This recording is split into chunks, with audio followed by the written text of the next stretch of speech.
In this presentation, we'll take a look at some standard formatting issues within Excel after having exported a report from QuickBooks. For more accounting information and accounting courses, visit our website at accountinginstruction.info. We are in Excel. We have exported the trial balance from QuickBooks to Excel. There's going to be some standard types of things that will happen within Excel after a report has been exported. For example, one of those things is the splits panes will typically be on, meaning if I scroll down, I can see that the debits and credits remain the same.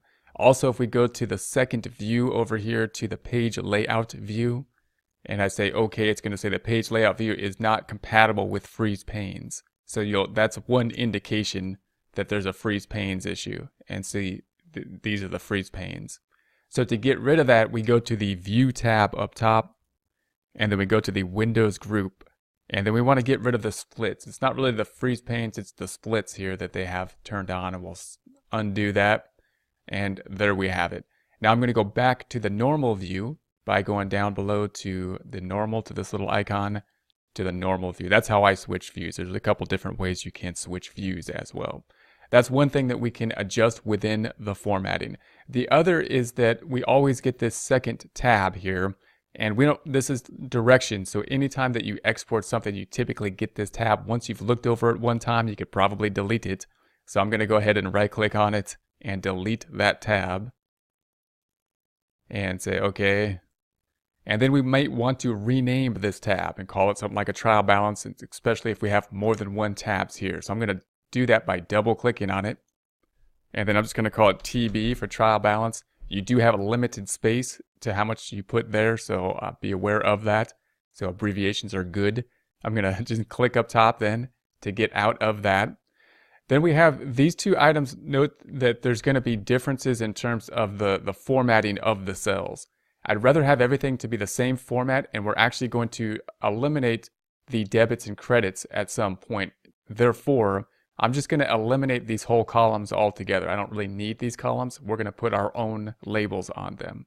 So to do that, we'll put our cursor on the 1 so we can see the arrow, left click, and then drag down to the 2 so that those entire rows are highlighted. If the entire rows are selected, I should say selected, then we can right click, let go of the left click, and right click on it, and then we're just going to delete those entire rows. We'll get back into how we're going to put the headers in there for the row headers in a second or in another presentation. And then we can do the same for this column here because all it has is the total, and we're going to format it a little bit differently. So to get rid of that, I'm going to put my cursor on the A so we see the drop down, the entire row. Just left click on it, put our cursor on the selected area, right click, and delete that item. And then the next thing I typically like to see is the entire thing to be boldened, just to make it a little easier on the eyes. So I'm going to bold it, and then we're also going to increase the size of it. You'll note that currently it's at 100% down here. I'd rather make it a little bit larger, so I'm going to do that with the zoom in feature. So you could just use the zoom in feature here. I'm going to make it up to like 130. So I'm going to say plus, plus, plus to 130%. So if you want to make it larger, you don't have to make the text larger. You can just zoom in and you have that. And then I'm going to select the entire worksheet, which you could select Control A or just click this triangle in the middle of the letters and numbers. That selects the entire worksheet. Then we're going to right click in the selected area. And this is how I would typically do it. And then I'm going to bold it. Now it's already bolded here. And the other way you can go to bold obviously is the Home tab. Font group, there's bold, or you can use the keystroke Control B. But I'm going to unbold it, and that'll unbold the things that are bolded and then bold it again. So now everything is bolded, and that's what I would typically do. The next thing I want to do is format the numbers. I like to have everything numbers. They have this over here formatted as text, and you can see this over here is formatted as some kind of custom format. I typically just start off with everything formatted as a numbers format, and Excel will still put the text in as needed. And so I find that to be easier. So that's what I'm going to do here. I'm going to select the entire sheet, the entire sheet. I'm going to right click on the selected area and then go to Format Cells. And then the formatting, we're in the numbers group. I'm typically going to go to currency is what I usually use. And then I like to see not negative signs, but brackets around the negative numbers. It's easier for me to see. Some people like to see actually red as well. And I'll go with that right now because we will be using bracketed numbers and the red might help us to have it stand out. I'm also going to get rid of the decimals here. And that is something that I will prefer to work with because it's easier to see.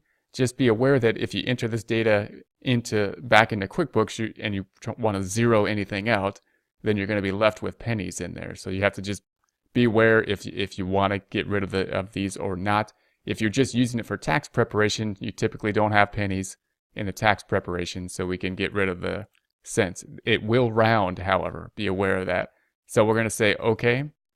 And so now it looks a little bit easier to see, a little bit cleaner. We also don't need this middle column here, this column C.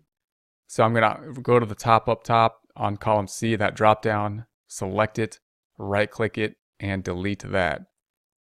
So now we have just this side by side as clean as possible. All we have is the unadjusted trial balance. If we double click on it, we have the debits equal the credits. That's how we know we are in balance. We're going to now go to continue to adjust the unadjusted trial balance to the format that we would like to see it in. For more accounting information and accounting courses, visit our website at accountinginstruction.info.